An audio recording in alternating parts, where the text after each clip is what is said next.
কি রে টাকলা, কি দেখছিস?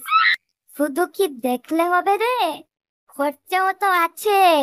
এই যে বোতামের মতন দুটা চোখ দিয়ে সিল্কি সিল্কি চুলগুলো দেখছিস না, এইগুলো সিল্কি করতে কত খরচ জানিস? আর আমার এই চুলের পিছনে একদিনের যা শ্যাম্পু খরচ না, সেটা তুলতেই তোর বাপের লুঙ্গি বিক্রি হয়ে যাবে রে।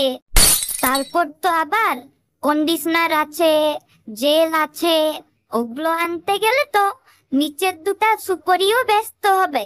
তোর ভাগ্য ভালো যে ফ্রিতে এই চুল দেখতে পাচ্ছিস, না হলে না এই চুল দেখার জন্য আমার বাড়ির সামনে সুন্দরী সুন্দরী মেয়েদের লাইন পড়ে থাকে জানিস?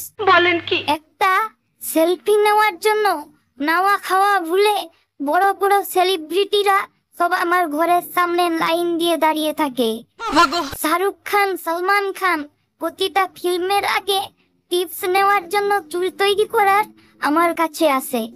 রাস্তায় বেরিয়ে যখন একবার চুলের ঝাপটা দিই না, মেয়েদের সব ধুকপুকানি বেড়ে যায় জানিস?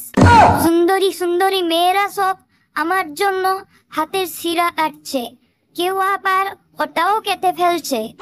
ওটা মানে আবার খারাপ কিছু ভাবিস না, ওটা হচ্ছে বয়ফ্রেন্ডের সাথে সম্পর্ক কাটার কথা বলছি আমি।